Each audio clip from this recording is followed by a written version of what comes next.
Innovation Unplugged from the Alabama Community College System's Innovation Center takes you inside Alabama's workforce development.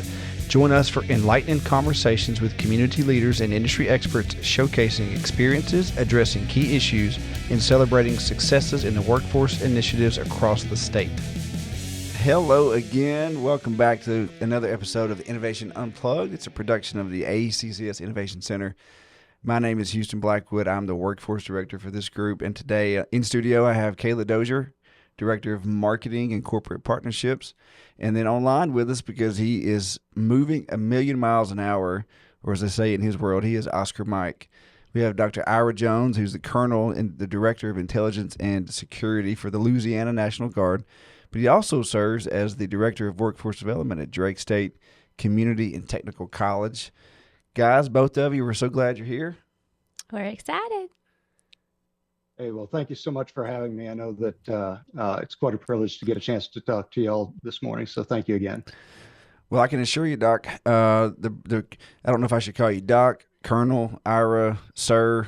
Ira works great for me. Okay. Most people call me Ira because that's my name, so we'll go with that. Yeah. Well, I don't know many people with the same number of titles you have and accomplishments, and I will say that we've only known each other a short time, and the first 30 seconds that we met, I was like, this guy is serious. And I was so thankful that Drake had brought you onto their team. I could tell right away that once you figured out the direction that you were going to go a million miles an hour, and you have. For sure. And so before we tell that story, let's back it up, Ira, and just talk about where you came from. And we only have about 45 minutes on this show. So maybe not the whole life story, but the relevant parts that brought you here to Alabama, to Drake State. And then we're going to pick up and see what the future says about you. Okay, well, great. Hey, thank you, Houston, for that opportunity. My story is going to be what actually helped bring me here. Yeah. And that is, I grew up fairly poor. I never realized I was poor till I left home and realized how hard my family had worked to keep clothes on my back and food on the table. And I come from a very blue collar family. My father never made it beyond the 7th grade, and my mother earned her GED 6 months before I graduated from high school. And that's how my college career began. I had no intention of going to school. I was not a very good student. I'd planned on enlisting in the military and just serving in the military. And my father approached me. I was the youngest of all the kids, and he said, I never had a kid go to college. He goes, I want you to go to college. And I was like, okay, Dad. And he goes, but I can't pay for it. Mm-hmm. So I worked 1 full-time and 2 part-time jobs and worked my way through college. And upon graduating, I was commissioned a 2nd lieutenant in the United States Marine Corps and spent 5 years on active duty. And that's where I got my first exposure to realizing just how hard my folks worked. Mm-hmm. And they instilled a work ethic in me. I've been working ever since I was 12. And they also taught me a lot about respect. And those two things, hard work and being able to respect others, has taken me far in life. But that also is why, because of my background, that this position was so inviting to me.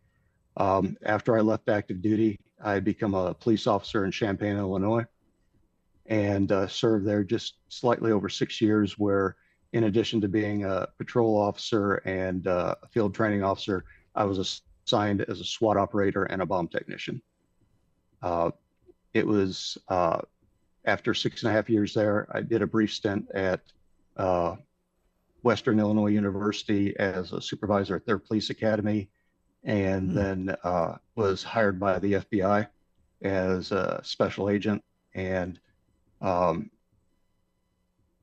beginning of my career, I started working various criminal offenses, was eventually transferred into the terrorism realm. And once I got off probationary status, spent the rest of my career as a trainer and as a bomb technician. I spent between policing and the FBI 24 years in the field. Holy cow. Wait a minute. You did all that and then still served 24 years in the FBI? or was that all I served combined? 21 years with the FBI. I served roughly 28 years in law enforcement. Okay, all right, that makes sense. What is Wow. that all? Keep going. With the FBI, I spent my first 13 years in the New Orleans field office, and during that time earned my first master's and started my doctorate. And also in 2008, I had ended up getting back into the service with the Louisiana National Guard.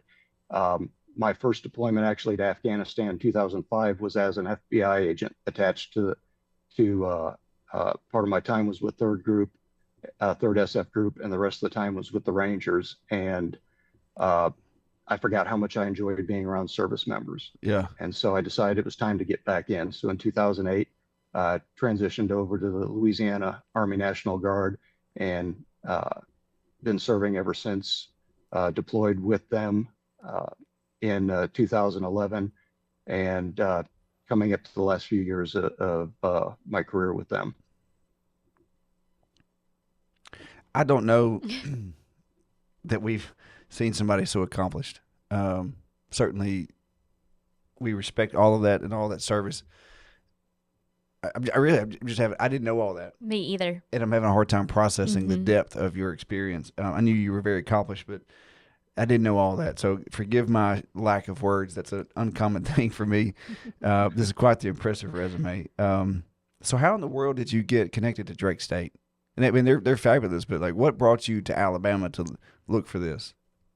Well, my last 8 years with the FBI, I was stationed at Redstone Arsenal Okay. at the FBI Hazardous Devices School, um, where I was brought in as the curriculum manager to develop the curriculum for the few people know that in the United States, there's only two places you can become a bomb technician. Yeah. Through military EOD at Eglin Air Force Base and through Redstone Arsenal for all police and at every level of law enforcement, local, state, and federal level, and also for firefighters that happen to have a bomb squad. So if they're a bomb technician, they've come through Redstone Arsenal. And so I was familiar with Drake, having lived in the area at the time for 8 years. I retired from the FBI July 29th of 2023 because I was offered an opportunity to come on active duty for a year and go to Carlisle Barracks in Pennsylvania and earn another master's degree in strategic studies. And as I was finishing that year up, I just happened to see the ad for the director of workforce development. And I looked at my wife and I said, I called her up because actually I was a geo bachelor, and I said, hey, I really feel like this is the right place for me. And she was like, well, if you feel that this is the right place, then go headstrong into it and let's see where it takes us. And I was lucky enough to be selected for a job that I absolutely love. Yeah. I can see that your attentiveness that first day we were talking about aerospace, and we met with all these companies, and I think Kaylee, you were there. Mm-hmm. I was so impressed. So here we are. So let's flash forward now a couple of months. I guess it's been about almost 6 months since that meeting, but we've covered a lot of ground, man. Tell me about your experience transitioning from the military and all of that diverse background into running the workforce department at Drake State. What's that been like for you? It's been like drinking through a fire hose, to be quite honest. I can imagine. I've had to learn a lot and in a short amount of time, and the only way I was able to accomplish that is um, with people like you and Kayla from the Innovation Center from day one. I think I met you my second day on the job, Yeah. if I remember. It was very early on, yeah. And you've all extended a hand of friendship to me and made me feel comfortable to call you when I just didn't know where to go, because there's been more times that I didn't know which way to go than I knew which way to go.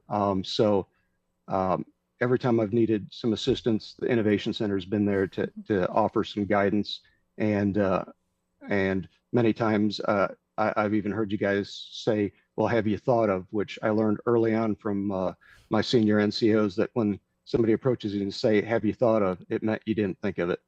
And so you probably need to listen.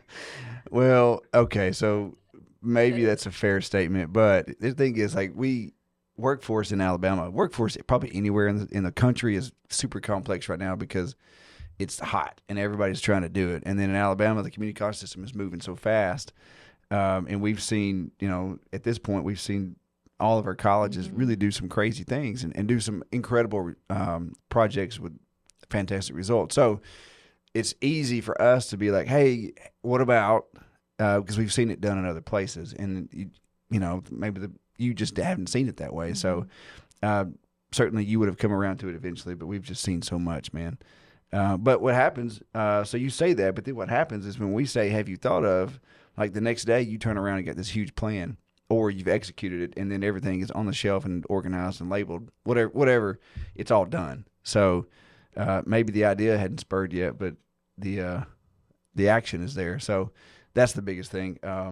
Absolutely. And I will say too, we were chatting prior to this, and now I'm almost at a loss for words. I've literally taken a whole page of notes of everything that you've accomplished thus far in your life. And as much as you hit the ground running with Skills for Success, I want to pause and just, we're in the middle of your lab. I'm kind of probably jumping ahead of Houston, but we have so much to learn from you also. So as many suggestions and recommendations that we may have for any course, specifically right now for the flooring, know that we always pivot. We always want to learn and make things better. And Drake is beyond blessed to have you on their team as an advocate for the community. So I'm super excited. I was excited before, but now it's like, okay, what can we learn today on this episode? So just thank you for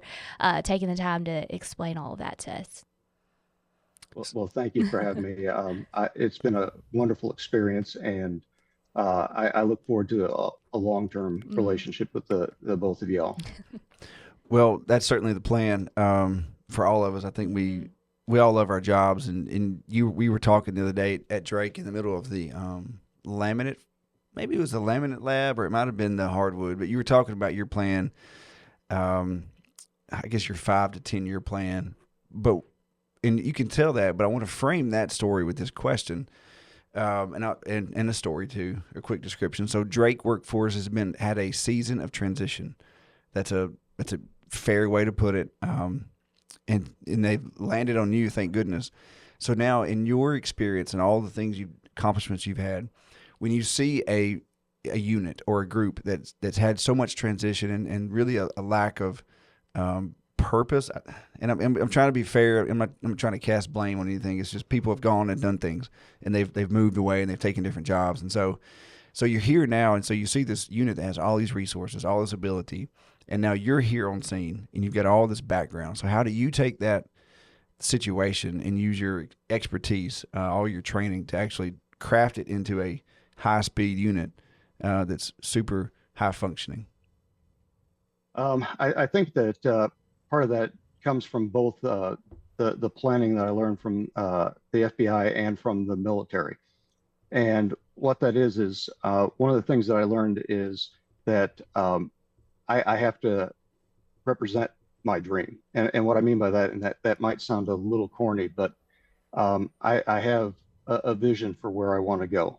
But I understand that at times people may not be ready for that vision as far out as what I'm looking. So I have to quickly assess and find those people that are willing to take that journey with me.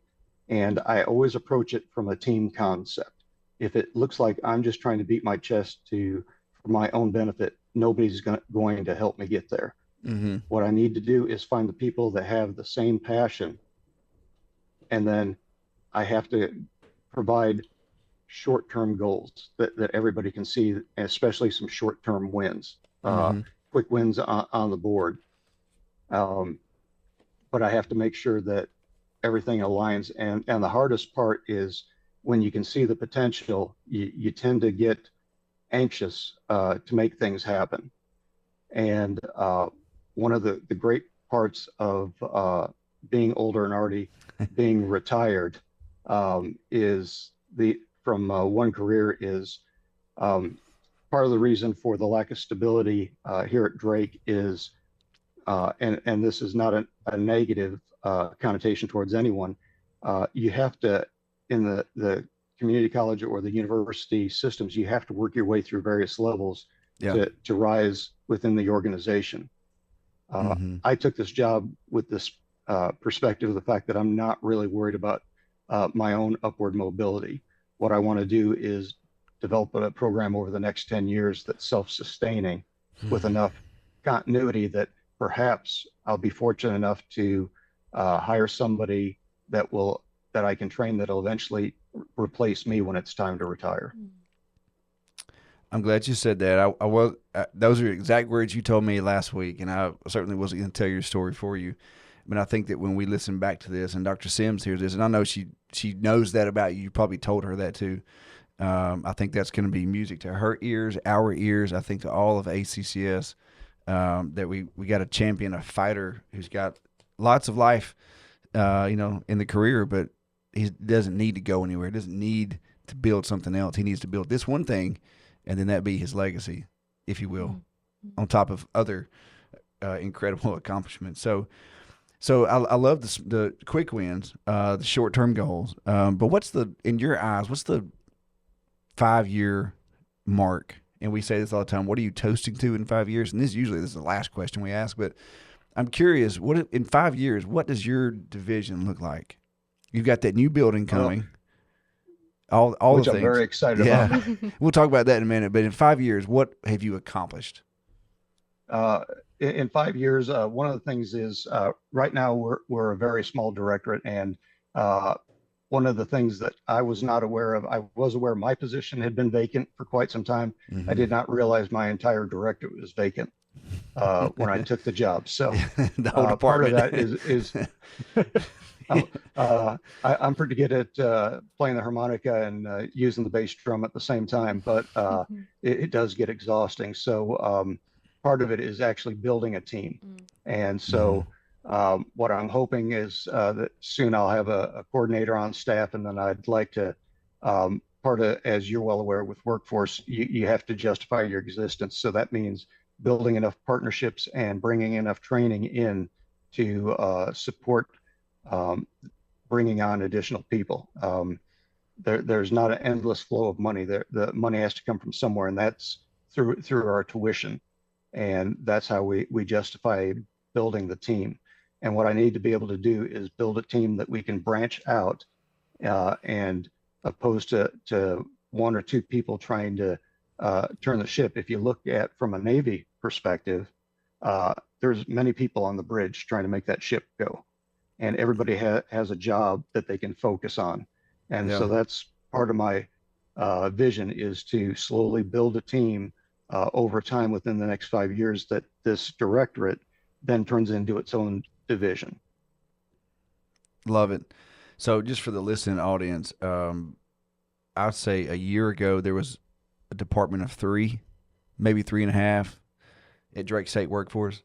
And then one guy took a bigger job at a university. Rock on. We stole another guy to bring him onto our team.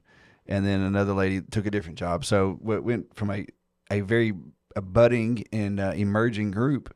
They all left. And then there was nothing. And so it was Dr. Henderson did a fantastic job of keeping the ship afloat for a while.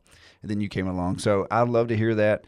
I will say that every college that workforce department that had the same issue, a small department of one, as they have expanded, and I'll say selfishly through Skills for Success, they have grown that productivity and that enrollment and the reimbursements. But they've built that base. Now they're adding 1, 2. Some of them are adding their 3rd and 4th person. So, and that's, they did that. We were along for the ride, but that's the cool thing about Kaliah. We're watching what she does with all the marketing, promoting those stories, promoting that use, and that allows you to say, well, hey, here's our story. Like, here's some numbers, here's some dollars, here's some things we did, but then also here's our story in the community. What's that like? Caleb, when you got, like, I think of Chad Sutton, who was a Department of 1 for a while, then Department of 2, now he's got 3. As David Cole, same thing at Reed State. What's it like to tell that story to help these folks grow?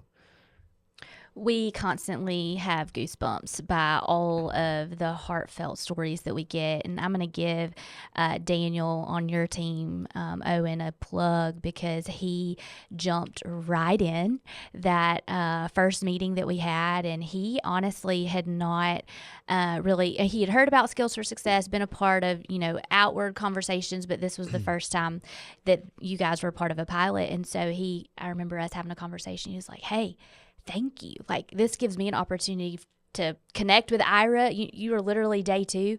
And so he literally ran with it. And so I say to you, use him as part of an extension of your team, obviously. We preach that all the time for our workforce departments, to love on their marketing division and lean on them for their expertise, because you are doing so much. And they have the platform and the voice to get those success stories out there. And then we have the opportunity to enhance and magnify that on a statewide level.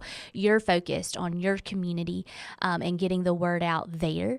But our job as the Innovation Center is to be the microphone for the rest of the state so that they know what's going on around Drake State. A lot of people maybe in the South don't know where Drake State is and all the things. And so all of those stories begin to pile and begin to reach people where they are, and Alabama residents are seeing themselves in all of these individual success stories. And so if we are not told, we have no idea what's really happening within the community. So if anything, just the smallest things of maybe how someone's life changed just because they had the opportunity to take a Skills for Success course, or obviously upward mobility within employment. And we're super excited to see where this flooring pilot goes. I think we have currently 5 individuals going through, and this is the longest course when it comes to labs. And I think that there's a sweet element of everyone getting to know each other a little bit more and those stories building. So I'm interested to see what kind of success stories come out of that. But just know that we are an extension of your team, and we are ready to be your microphone so that we can showcase your success.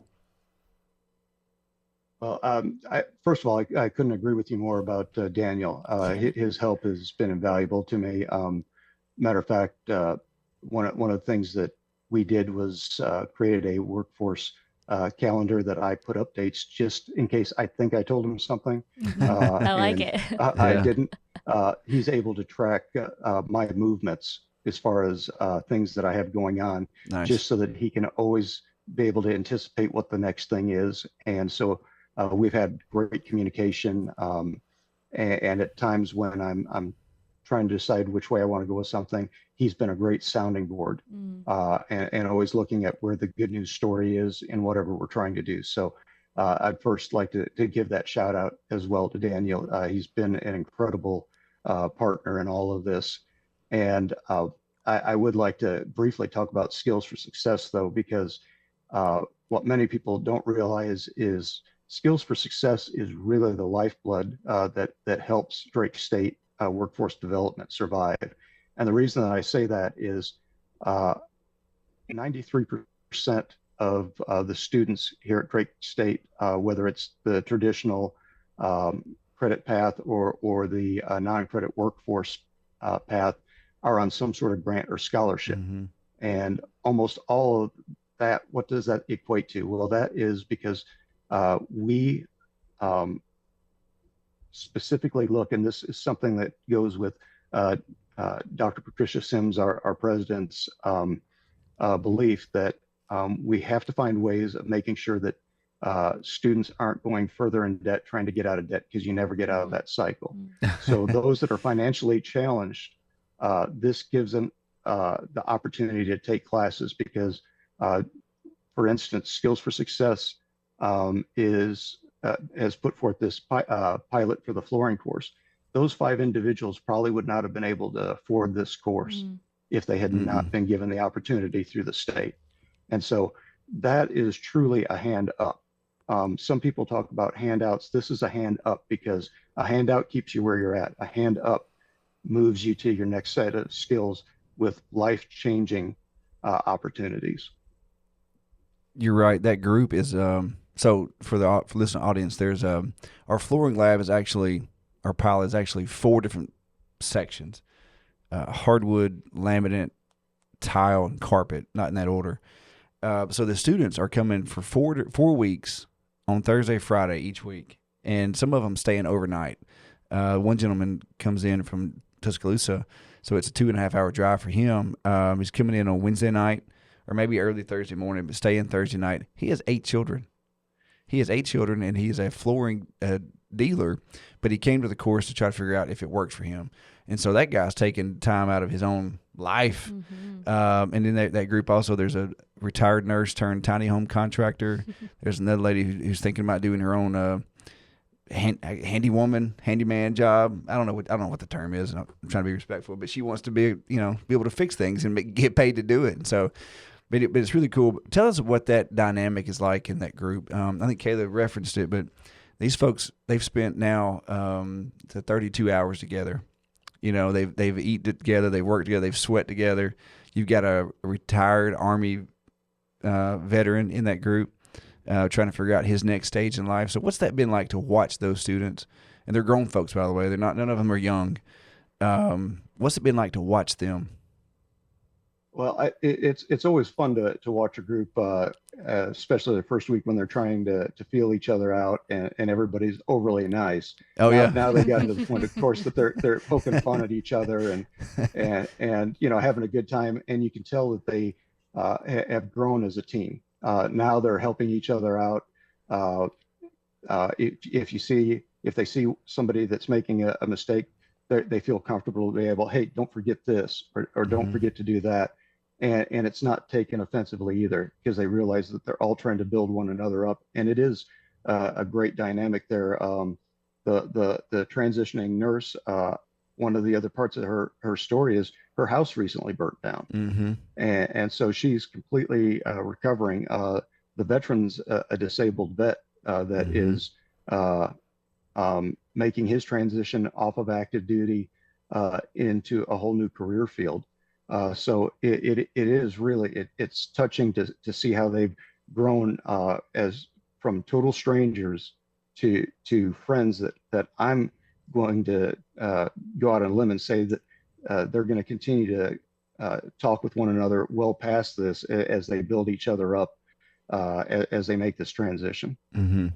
I could see that very first day, there were some of them that made some pretty good bonds. And then watching them the other day, I was there just briefly, but I could tell they had developed already into that wordless communication. Like they had the nonverbal, like handing of tools, and like I saw some people, they were spreading out the glue, and it was an 8-foot square they're working in, and one guy was, I think it was Jamin, was doing his glue, and then he couldn't reach it, and Marva just picked it up, and we just almost seamlessly went straight to it, and never said a word to each other, and it was the coolest thing. It's like they'd known each other for 20 years. And that's this is a unique lab because you're going to spend a lot of time with each other. You've done a good job. What was it like for you getting that bundle of, hey, here's the flooring pilot, Ira, run it? Because we were there, we've been with you a lot and answered, all your questions and happy to do it. But what was it like for you when we handed that to you? And please be honest. One of the things is I had to swallow the brief moment that I felt like, hey, this would be a good time to panic. No. And so I started thinking, okay, what are the things that we can do? What are the things that we have gaps? And once I started identifying the gaps, that's where I started burning up your phone, Matt, Tom's phone, trying to figure out what could we do, and also had some great support from Kay Whitner there at the Floor Covering Education Foundation, which is a wonderful partner that we have in all this. And she even, one of the areas that if you haven't been to Drake, that you don't know is we're under a lot of construction here, which means that we don't have a lot of extra space. Yeah. And she was even able to find a partner in the industry that allowed us to ship the materials for the class to their warehouse to hold for us until we needed it for the actual class. And just little things like that is what helped. Was anytime I got to another point where I felt momentarily overwhelmed, I took a step back and I reached out to either you, Kay, or somebody else from the Innovation Center, and everybody had the networking already established where there was always an avenue that we could accomplish what we needed to. And so I will say that one of the things is being a strategic planner. It was difficult for me to quickly wrap around my mind around how are we going to put this on this quick, because we went from waiting for the theory portion to be ready to, hey, we're going right to lab. So we advertised for 1 week. Oops. And gave the students 1 week to get that accomplished, and they rose to the occasion. But what it did show me is, even though I like to plan things out, I had a group of people that I could count on to help me no matter what, if something suddenly pops up, because that's what you and the team absolutely did. I mean, you, Matt and Tom showed up here and helped me fabricate those platforms. Because if you've never seen a cow looking at a new fence, that was me looking at that lumber, trying to figure out how I was going to fabricate those by myself. And it was you that put the calendar invite, you just let me know that you guys were coming to help me. I think that you probably sensed the stress that I was feeling from that. And, I thank you for the fact that you guys rose to the occasion and knocked it out in a couple hours. And that took an immense amount of pressure off of me. Yeah, there's no way a single person could have built those things. They're heavy, and it's like 4 by, well, they're 8 by 8, so they're 4 by 8, in halves. But yeah, well, I saw that, but we also move fast, and we expect a lot. We move too fast. I'll be honest with you. Sometimes we're lightning speed. Like we're dumb for moving so fast. But we make it work. We make it work. We make it work. But what you did is you said, okay, and I love that you said you took a step back and asked questions. And I think it's Jocko Willink in his podcast always talks about take a step back, take a deep breath, and look around and reassess. And certainly I have no military experience, but hearing that, when I get stressed out, I do the same thing, and this team does too. But I'm glad that you saw that, and I'm glad you took all the questions that you did and asked them to, because it's been phenomenal. When we get done with this thing, you're going to have crafted this lab to make it as perfect as it possibly can be. So then when we hand it off to the whole state, and this is one of those courses, it's not hard to do. It's hard work, but this is going to have a huge impact around the state for construction companies, young people. In this, for our listeners, and even for you, Ira, I know you've had a little bit of glimpse into how this course came about, but you referenced Kay, and she has been a champion for this course. She is the one who initially had the idea and met with another member of the system office, Gary Weaver, and brought this idea. And we've had multiple meetings over a year probably at this point. And so I know that when she hears this episode, but also right now beaming ear to ear, because she will text me and say, hey, send me those pictures from the lab. We are so excited. Tell me the stories, all the things. And so this is going to be a full circle course. Yeah. This is where her foundation is on a national level. This is the first organization that we've been able to support on a national platform, bringing it to Alabama. She does work all over the Southeast and across the country, but specifically in Alabama. We're excited that we're able to be a part of that model. And then the fact that Drake State is the pilot for this is setting the tone for every community college in the state. And so that's a big deal. And I know you know that, but we want our audience to know that that's a big deal too. And so we hope within 6 months we can come back and say, hey, look at all of these lives that have been changed, or look how many colleges have delivered this.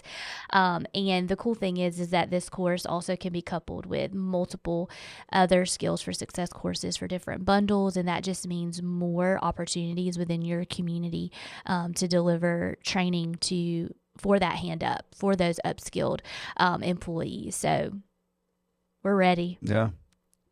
Well, one thing I'd like to key on, just so that the viewers can fully understand, even though we did move fast, they have to understand that there are reasons for that. And one of the things is when you're piloting, at times you're going to have to rush into a pilot, because until that pilot's complete and we can do a quick top to bottom check on where our sustains are and where we need to improve, we can't release that to the rest of the state, which means that we're hamstringing the whole rest of the state, and everybody is waiting on that one thing to happen. So at times you just have to lean forward. Yeah. There's not always the best situation, but what it does is afford the opportunity to touch lives throughout the entire state. So you have to look at the bigger picture, and you can't be myopic in your look of, oh, well, we rushed this. Well, we still accomplished it.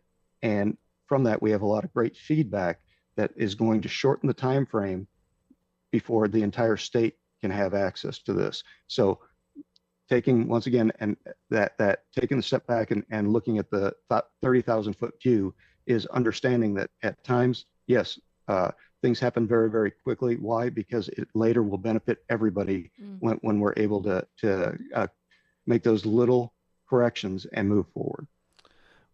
Well, you're exactly right, and that's I love that analogy, or that thought process of moving fast, test it, and then refine. So we are, unfortunately, we are a little bit close to the end, and so I always hate this. It seems to move so fast, but in a brief moment, what's next for Drake State as far as your workforce overall? You got a new building coming up.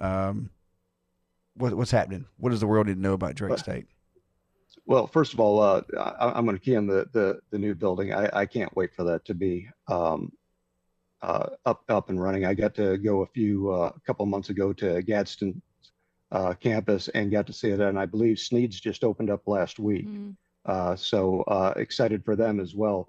But with that, we plan on being able to have more course offerings as we build our workforce.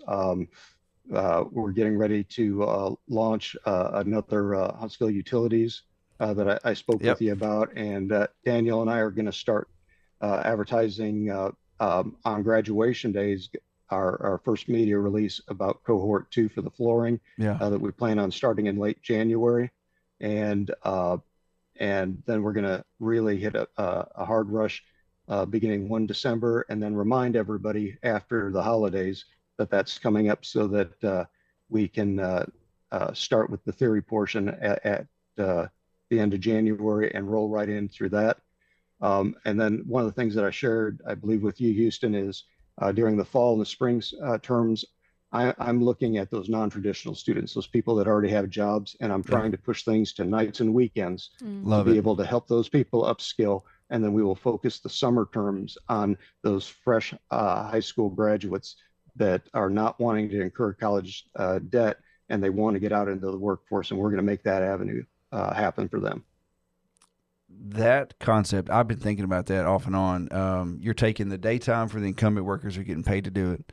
You're doing the non-traditional hours at night for those who are working other jobs, the training for a different job, and then you're setting up a targeted time for the high school seniors to get in with those who don't have a plan when they graduate. And I don't know another division of the workforce that needs to be served there. And that's going to be an incredible approach. And I think it's going to take you some time to develop that. But once you get that model, people are going to respond to that, and the way you deliver, you're going to see incredible growth there.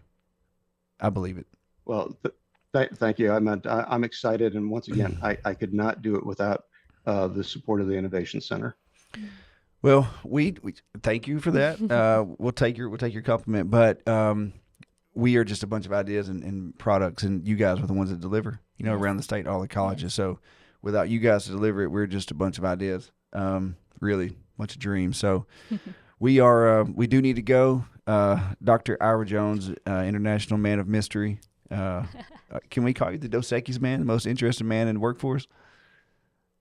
Well, you can call me that, but I've never found myself that interesting. So thank you for the compliment. Yeah, well, I have 2 pages of notes that says otherwise. Yeah, So. I'm on my second page too. My pages are bigger than Kayla's, and so there's a lot of information coming from you. But can't wait to see what happens. Can't wait, man. It's gonna be exciting. Dr. Sims is lucky to have found you. We're lucky to have you on our team, and can't wait. So. Thank you so much for this opportunity to talk to y'all, and I look forward to when we get together again. Yeah, we'll see you soon. Kayla, close us out. All right. Thanks for joining us again on another episode of Innovation Unplugged. Please don't forget to like, share, and subscribe on all social media platforms. Have a great day.